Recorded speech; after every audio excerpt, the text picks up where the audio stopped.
El modelo de Pickman. No es preciso afirmar que me he vuelto loco, Elliot. Hay mucha gente con prejuicios más estrafalarios que este. ¿Por qué no te ríes del abuelo de Oliver, por ejemplo, que nunca se ha subido a un vehículo a motor?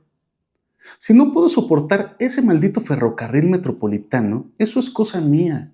Por otra parte, hemos llegado mucho más deprisa que si hubiéramos venido hasta aquí en un taxi.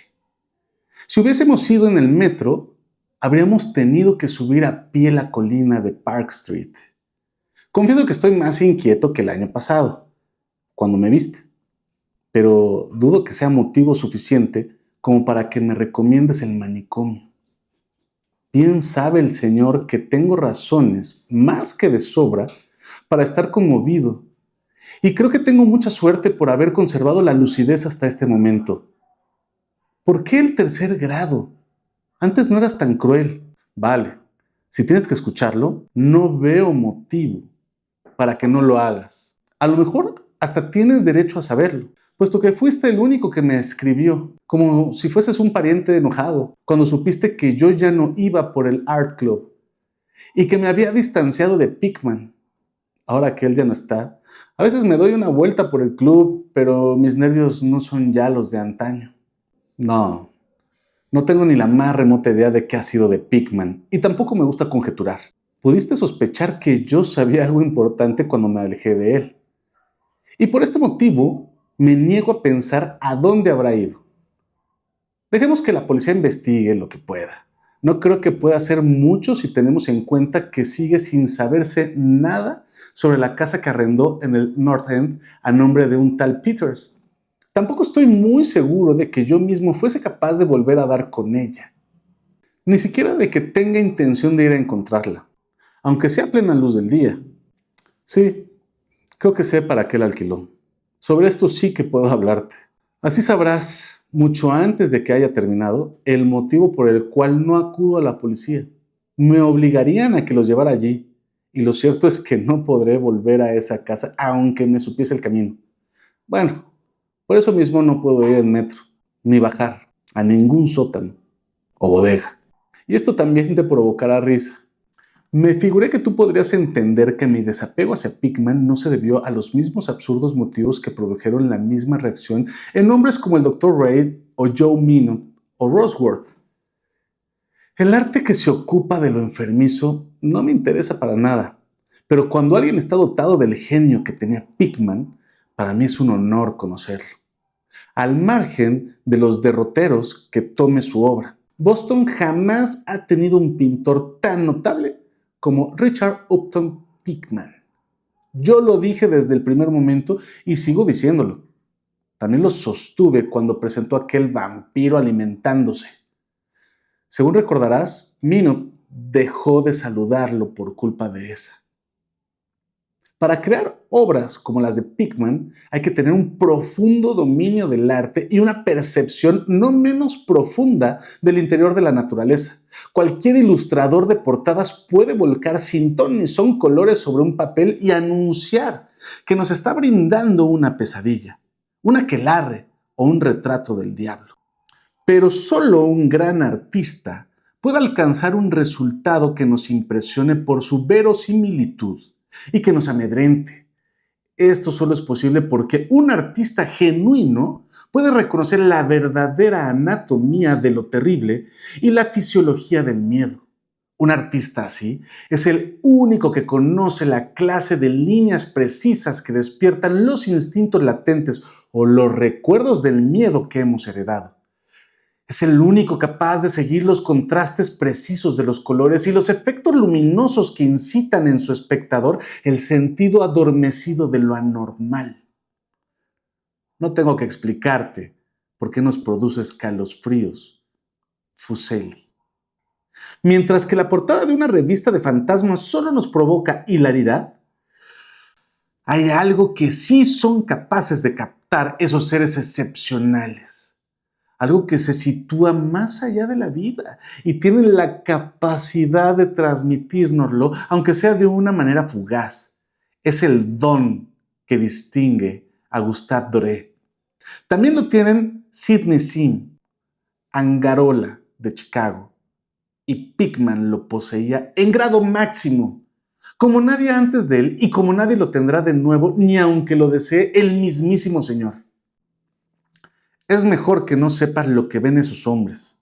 En la práctica artística se nota una gran diferencia entre las obras que captan estos seres esenciales arrancados a la naturaleza y los productos industriales que se fabrican en un estudio. Resumiendo, debería decir que el artista fantástico, en sentido estricto, está dotado de una clase de visión que le permite captar motivos auténticos de un mundo espectral. Por eso obtiene unos resultados que están a años luz de las representaciones dulzonas de sueños. Igual las obras de un pintor vitalista se alejan de los plagios de alguien que ha aprendido a dibujar por correspondencia. Si alguna vez yo hubiese podido ver lo mismo que vio Pickman, pero no. Mejor vayamos a echarnos un trago alcoholeto antes de ahondar en ese tema. Dios mío, no estaría vivo si hubiese visto lo que ese hombre, si es que realmente era un hombre, lo que ese hombre vio. Como recordarás, el punto fuerte de Pickman eran las caras. Creo que desde Francisco de Goya nadie ha sido capaz de plasmar tanta intensidad en unos rasgos o en una expresión. Y antes de Goya, habría que buscar entre los artistas medievales anónimos que esculpieron las gárgolas o las quimeras de Notre Dame o del Mont Saint-Michel. Ellos creían que las criaturas que plasmaban en sus obras eran reales. Y a lo mejor es que veían esa clase de seres, sobre todo si recordamos que la Edad Media tuvo etapas muy curiosas. Recuerdo bien que en cierta ocasión le preguntaste a Pickman que de dónde demonios sacaba esas ideas y visiones. La respuesta fue una más que desagradable carcajada. Da la casualidad de que esa carcajada fue el motivo por el que Reid se disgustó con él. Reid venía de graduarse en patología comparada y estaba lleno de grandes ideas sobre el significado biológico o evolutivo de cualquiera de los síntomas mentales o físicos que se puedan imaginar. Su odio por Pickman era cada vez más evidente y casi terminó en miedo al pintor. Aseguraba que la expresión de Pickman e incluso sus rasgos estaban tomando un rumbo progresivo que no le gustaba nada, que se desarrollaban en un sentido que no era humano. Si te has carteado con Reid, supongo que le habrás dicho que su error consistió en dejar que los cuadros de Pickman actuasen directamente sobre sus nervios o sobre su imaginación. Eso es lo que yo le dije en ese momento. Puedes tener por seguro que no me alejé de Pickman por nada de eso.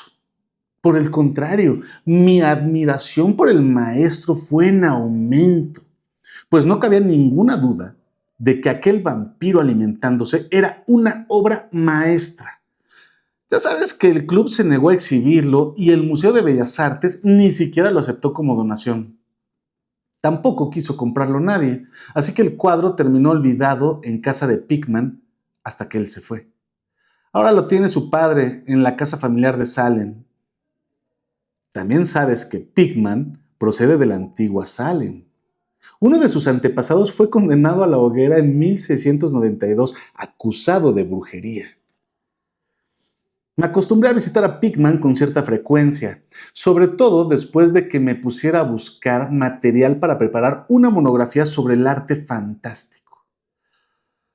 A lo mejor fue su propia obra la que me sugirió la idea. Aún así, debo de confesar que su obra fue una auténtica mina de sugerencias y datos para aquello.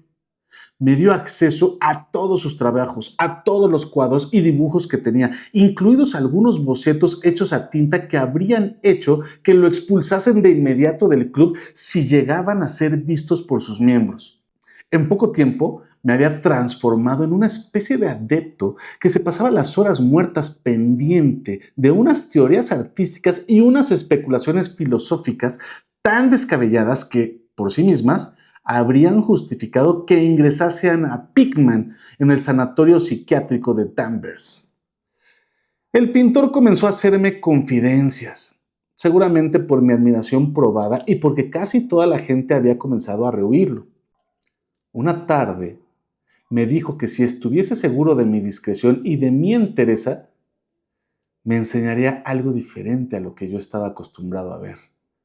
Algo mucho más perturbador que cualquiera de las piezas que tenía en casa. Me confió que había algunas cosas intolerables para Newbury Street, que ahí estarían fuera de lugar y que tampoco podrían ser concebidas. Me dijo, mi misión consiste en captar las armonías del alma. Y esto es claramente imposible de practicar en una serie de aburridas calles de reciente construcción. Back Bay no es Boston. Aún sigue sin ser nada porque no ha tenido bastante tiempo como para reunir recuerdos y poblarse de espíritus locales. Los fantasmas de aquí están domesticados y han olvidado su hogar inicial en un pantano o en una cueva de cierta profundidad. Yo necesito fantasmas humanos, fantasmas de criaturas lo bastante fuertes como para haber resistido un vistazo al infierno y lo bastante aptos como para haber regresado con el significado de lo que han visto. Continuó diciendo que el mejor lugar para que viva un artista es el North End.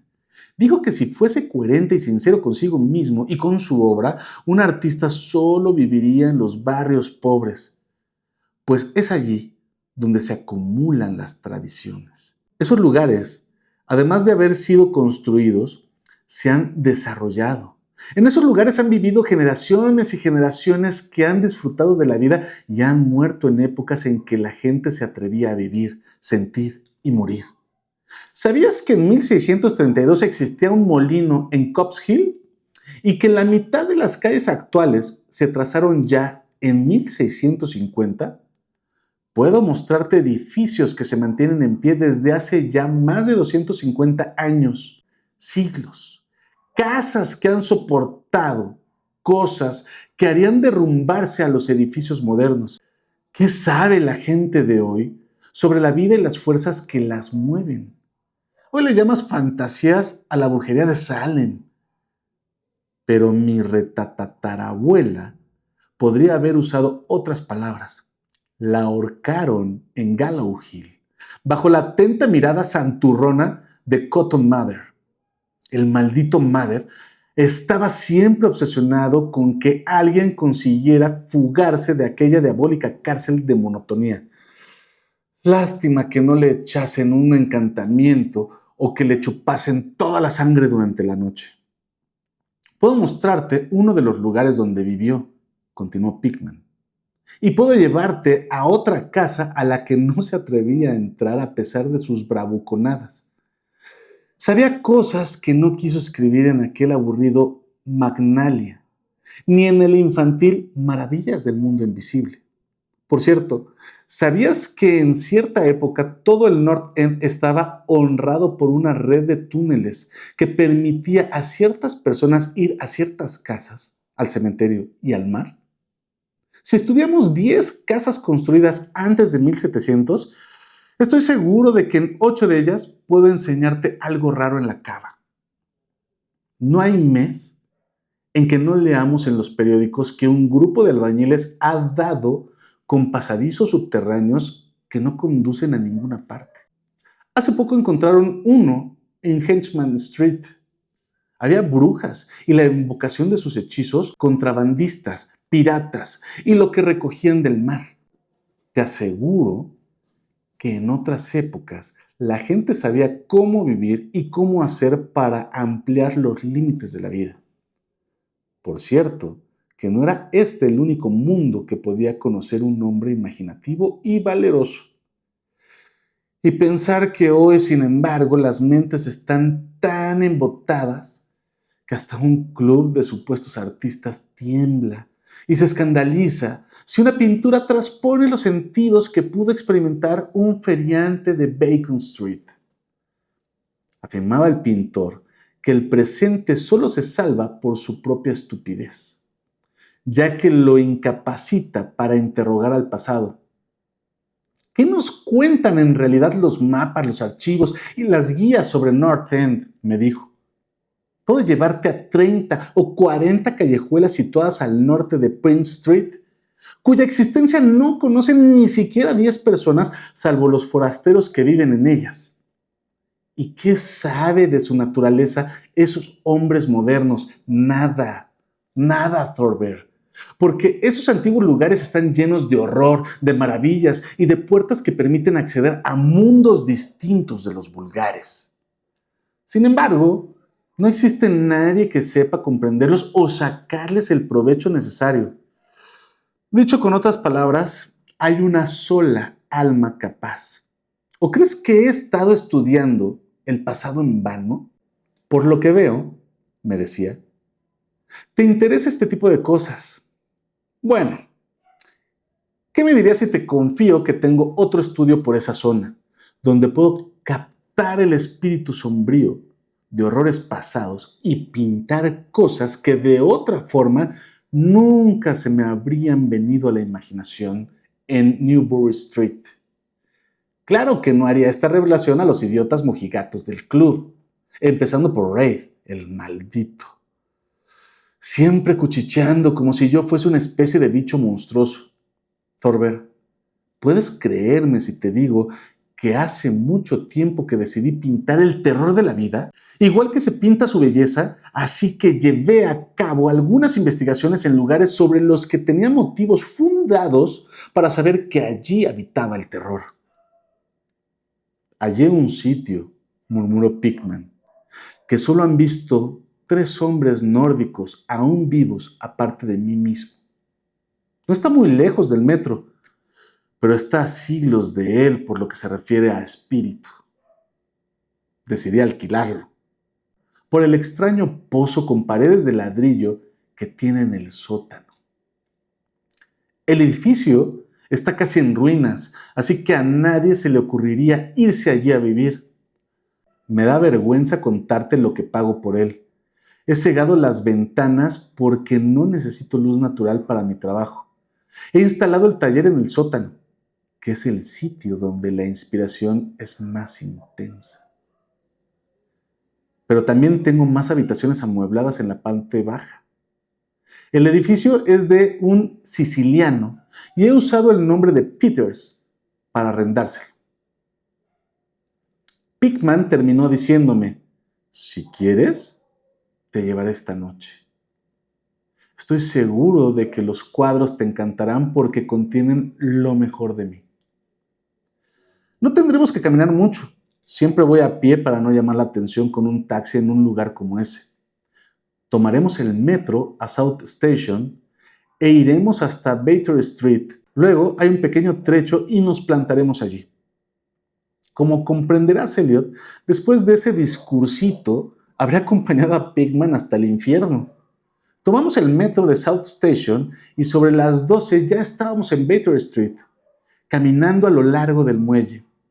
A continuación, enfilamos toda una callejuela desierta y en cuesta, que era la más vieja y más cochambrosa que había visto en mi vida, salpicada por casas de tejados hundidos, ventanas astilladas y chimeneas torcidas medio derruidas que, a pesar de todo, aún se erguían contra el cielo. Tuve la impresión de que todas esas casas que yo veía en ese momento también las había visto Cotton Mather.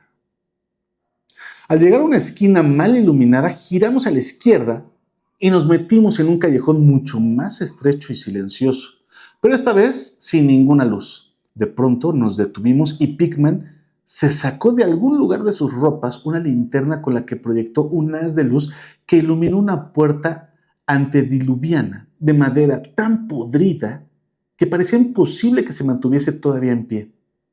Pickman la abrió y me invitó a entrar a un vestíbulo vacío que conservaba aún los vestigios de lo que antaño fue un rico artesonado de roble. Como es natural, era simple, pero indicaba claramente de la época de Andros Phillips y la brujería. Luego me hizo franquear una puerta a la izquierda, encendió un quinqué de petróleo y me invitó a que me pusiese cómodo como si me encontrase en mi propia casa. Ya sabes, Elliot, que soy lo que llaman un tipo duro. Pero te confieso que lo que me mostraron las paredes de aquella casa hizo que se me encogiese el alma y el estómago.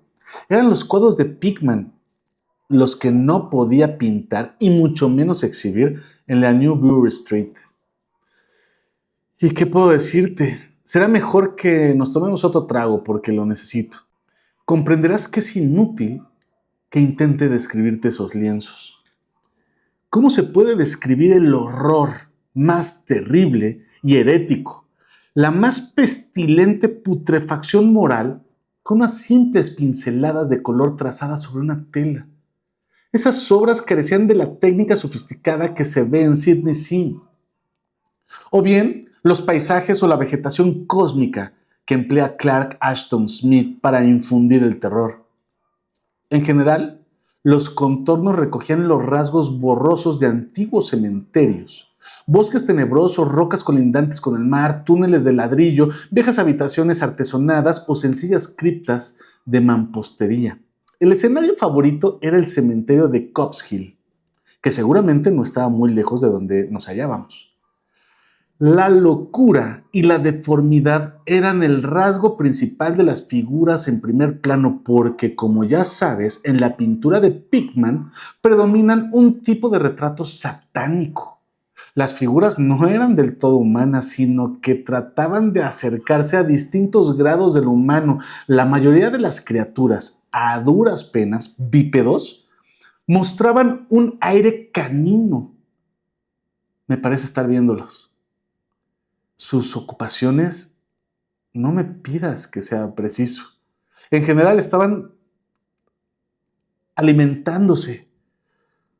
No te diré en qué consistía su dieta. En ocasiones se congregaban en cementerios o pasadizos subterráneos y a veces se peleaban por su presa. O mejor dicho, su querido botín. Pero sobre todo estaba esa maldita expresividad de la que Pickman sabía dotar a los rostros ciegos de macabro botín. En algunos cuadros esos seres saltaban a través de una ventana abierta hacia el corazón de la noche o anidaban en el pecho de algún durmiente para distraerse con su garganta. Una de las pinturas retrataba a una jauría de esas asquerosas bestias aullando alrededor de una bruja cuya fisonomía era notablemente parecida a la de los seres que estaban en torno a ella, empalada en Gallows Hill. Pero no creas que lo que me impresionó hasta la náusea fueron los temas de aquellos cuadros. Yo no soy ningún niño pequeño, y desde luego que he visto cuadros como esos muchas veces.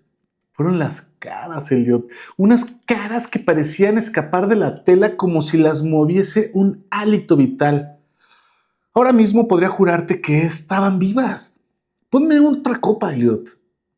Recuerdo una pintura titulada La Lección. Dios mío, ¿puedes imaginar a un grupo de seres de esos agazapados formando un semicírculo en un cementerio, ocupados en enseñarle a un niño a alimentarse como ellos? Me figuro que se trataría de los términos de algún intercambio. Seguro que conoces el viejo mito sobre las horribles sustituciones que llevan a cabo las criaturas sobrenaturales, que dejan en las cunas a sus crías y se llevan a los niños que duermen. Los cuadros de Pickman mostraban lo que pasa con esos niños robados, cómo se desarrollan.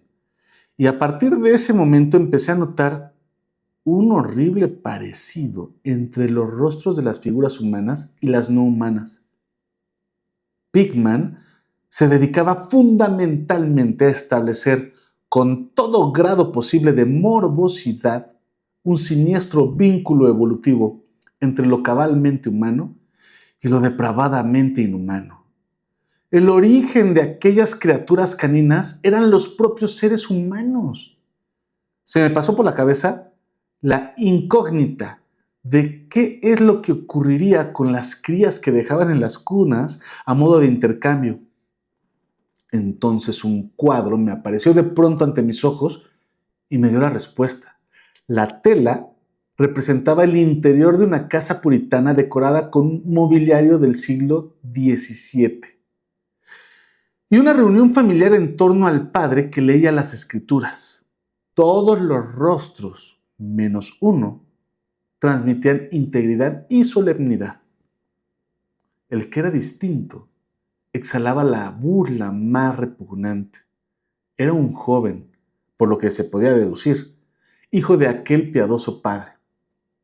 Si bien era indudable su parentesco con los seres infrahumanos, era el producto de uno de aquellos intercambios y en un impulso de irónica máxima, Pickman había dotado a las facciones del joven con una perturbadora semejanza con las suyas.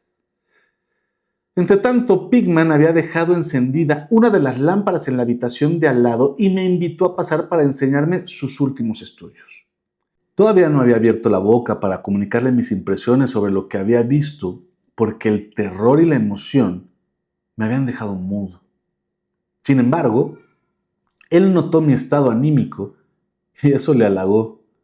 Elliot, quiero que tengas muy en cuenta que no soy ningún timorato que se pone a gritar delante de cualquier espectáculo que no entre en eso que solemos llamar normal. Soy ya mayorcito como para no dejarme impresionar con facilidad. Pero lo que vi en aquella habitación me hizo gritar y tuve que agarrarme al quicio de la puerta para no caerme redondo al suelo. La primera de las habitaciones era el reino de una enorme cantidad de vampiros y brujas poblando el mundo de nuestros antepasados. Pero esa habitación estaba dedicada al horror que anida en nuestra vida cotidiana. ¿Cómo podía pintar Pickman esas cosas? Había un bosquejo llamado Accidente en el Metro. En él se veía una jauría de esas criaturas malignas saliendo de una descomunal catacumba por una grieta del suelo y atacando a los viajeros que aguardaban en el andén. Otro mostraba una danza en Copp's Hill entre las sepulturas, pero la acción se situaba en la actualidad. También había varias vistas de cavas con monstruos saliendo de boquetes y grietas de la mampostería, haciendo siniestros gestos, sin dejar de mantenerse agazapados tras barriles o calderas, aguardando a la primera víctima que descendiese por la escalera. Un cuadro repulsivo parecía centrado en un amplio sector del Beacon Hill, con hordas de monstruos infectos que brotaban de los miles de agujeros que se abrían en el suelo. También había trabajos con danzas en cementerios actuales. Pero lo que más me estremeció fue una escena en una cripta perdida donde una multitud de bestezuelas se apelotonaba en torno a otra que tenía una conocida guía de Boston en sus manos y la leía a todas luces en voz alta. Todas las bestezuelas señalaban un mismo pasaje y sus semblantes mostraban crispación por una risa epiléptica cuya reverberación casi parecí oír. El título de la tela era Holmes Lowell y Longfellow están enterrados en Mount Auburn. Mientras recuperaba un poco de aplomo y serenidad a medida que me iba adaptando a la segunda habitación diabólica y enfermiza, empecé a analizar mi estado de ánimo. Para comenzar, supe que todo aquello me repugnaba porque demostraba la falta de humanidad y la brutalidad impasible de Pickman. Estaba claro que debía de ser ineludible enemigo del género humano para disfrutar de ese modo con la tortura del espíritu y la carne, y con la humillación de lo humano. Por otra parte, todas esas pinturas eran terroríficas debido a su grandeza. Su arte persuadía porque al mirar sus cuadros veíamos a los demonios en persona. Y como es natural, nos inspiraban miedo. Pero lo más curioso de todo, era que Pickman pintaba con trazos lineales, sin recurrir a trucos o efectismos, sin disimular de la luz o distorsionar lo real. Los perfiles eran nítidos y los detalles estaban lamentablemente bien definidos. ¿Y qué puedo decirte de aquellos rostros? Lo que se apreciaba en los cuadros era algo más que la simple interpretación de un artista. Era el propio infierno reflejado con la mayor fidelidad que nadie pueda imaginar. No se podía confundir a Pickman con un soñador o un romántico porque su tarea se limitaba a plasmar un mundo horrendo que él veía cristalinamente. Solo Dios sabe dónde había captado todas esas heréticas formas que se veían en los cuadros. Ahora bien, fuera cual fuese la fuente de sus imágenes, era más que evidente que en lo que a concepción y ejecución se refiere, Pickman era un pintor realista que rayaba en lo científico. A continuación, bajé detrás de mi anfitrión al verdadero estudio, el que se encontraba en el sótano. Cuando llegamos al pie de la escalera húmeda, Pickman dirigió el haz de luz de su linterna a un rincón donde había un círculo de ladrillos que sin duda marcaba el brocal de un pozo de grandes dimensiones que había sido excavado en el suelo. Vi al acercarnos que la oquedad mediría en torno a 1,5 metros de diámetro. Las paredes tendrían 1,5 palmos de espesor y sobresalían 1 palmo sobre el nivel del suelo. Tenía todo el aspecto de ser una de esas sólidas construcciones del siglo XVII. Pickman me explicó que era un acceso para conectarse con la red de túneles que horadaba al interior de la colina y de la que ya me había hablado hacía tiempo. Noté que el pozo estaba tapado con un disco de madera bastante recio. Cuando imaginé los sitios a donde debía llevar ese pozo, si es que tenían algo de verdad las descabelladas revelaciones de Pickman, todo mi cuerpo tembló. Sin embargo, seguimos avanzando y mi anfitrión me hizo pasar a través de una carcomida puerta a una habitación bastante amplia, con el piso de tarima y equipada adecuadamente para ser el estudio de un pintor. Una instalación de gas acetileno daba la luz necesaria para trabajar ahí.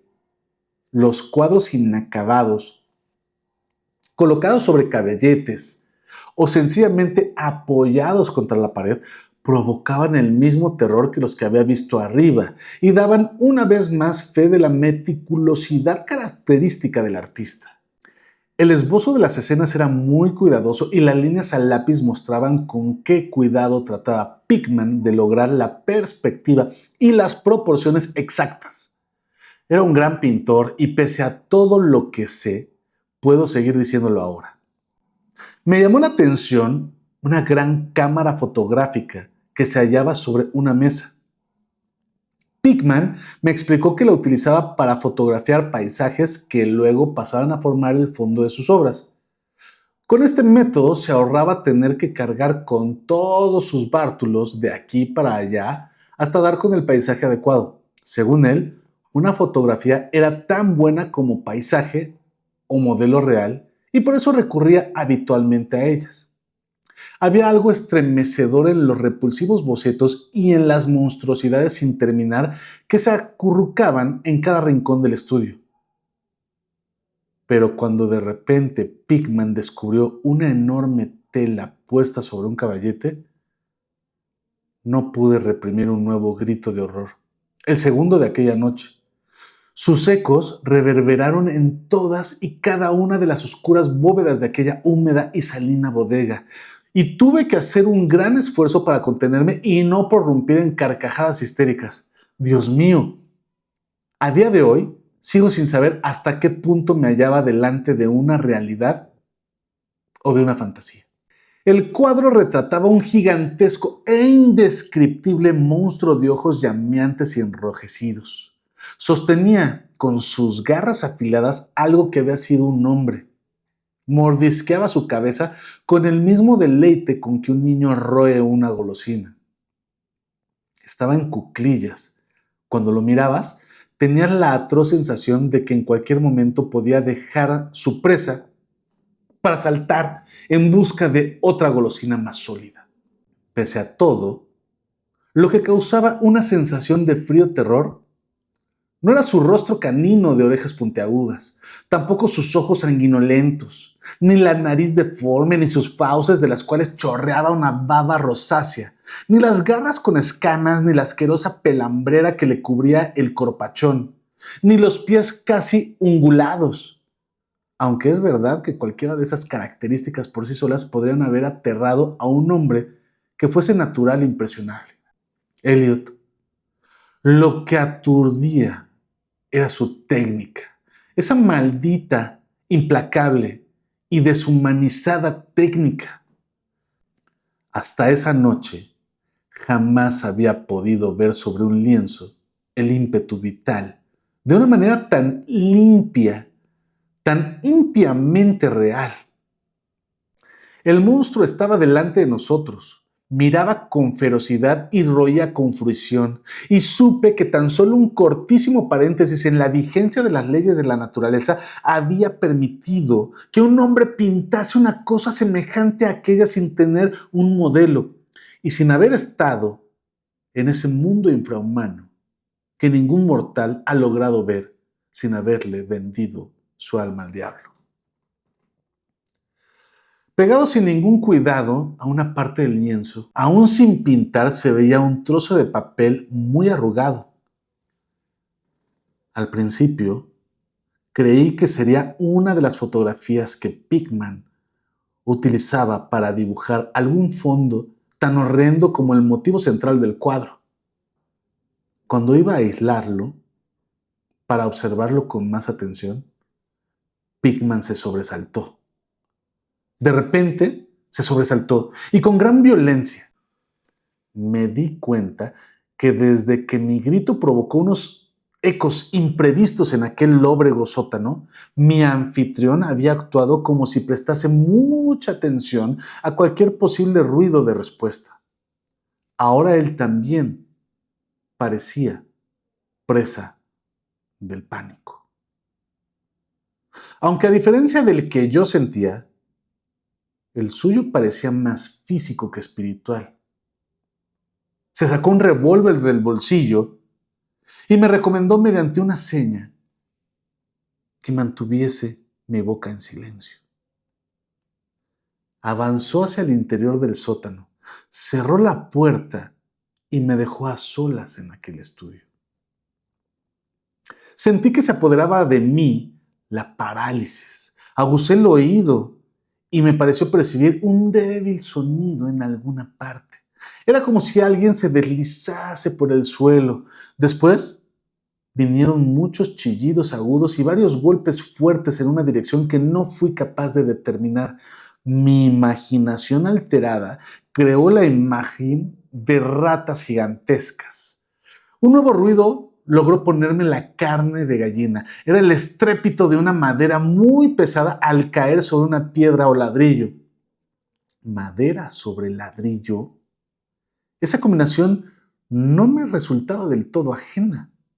Una vez más se oyó el ruido, pero ahora con más intensidad y seguido por una vibración como si la madera hubiese caído mucho más lejos que la primera vez.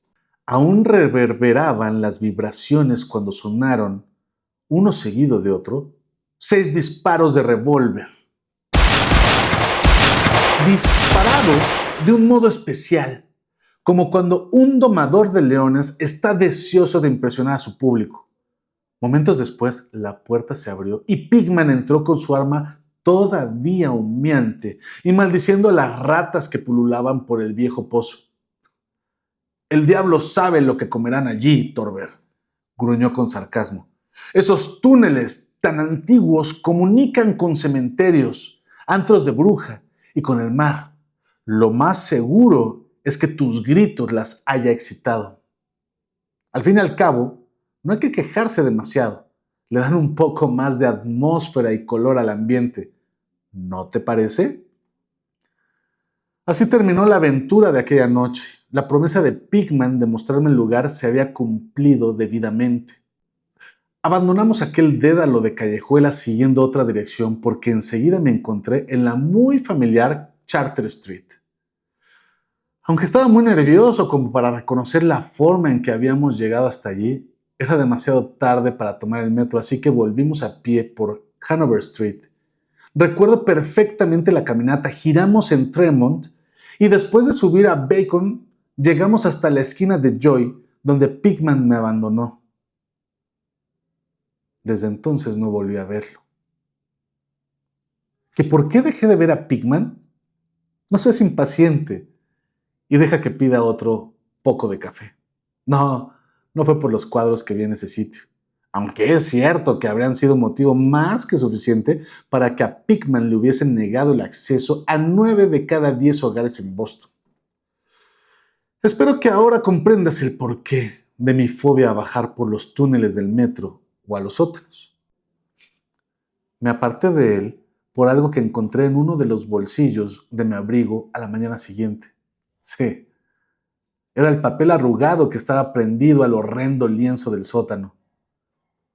Eso que yo había pensado que era una fotografía con algún paisaje que Pigman pensaba utilizar como fondo para el monstruo, probablemente cuando Pigman tuvo aquel súbito sobresalto, me guardé sin darme cuenta el papel en el bolsillo antes de mirarlo siquiera. Bueno, aquí está el café, Elliot. Te aconsejo que lo tomes a palo seco. En efecto, fue ese papel lo que provocó mi distanciamiento de Pigman, de Richard Upton Pigman, el artista más notable que haya conocido jamás y el ser más detestable que haya traspasado los límites de la vida para zambullirse de cabeza en el mito y la demencia. Reid estaba en lo cierto al decir que Pigman no era estrictamente humano.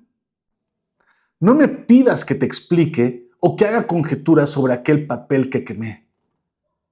Hay secretos que se remontan a la época de Salem. Y no olvides que Cotton Mather habla de cosas mucho más extrañas incluso. Ya sabes lo endiabladamente expresivos que eran las pinturas de Pigman y cuántas veces que nos preguntamos de dónde habría sacado aquellos rostros. Bueno, debo confesarte que el papel no era una fotografía de un paisaje para ser utilizado de fondo. En esa imagen se veía únicamente al ser monstruoso que estaba pintando en aquel horrendo cuadro. Era el modelo que le había servido de inspiración. Y el fondo era solo la pared del sótano reproducida con todo lujo de detalles, Elliot. Elliot, por Dios, la foto era un retrato del natural.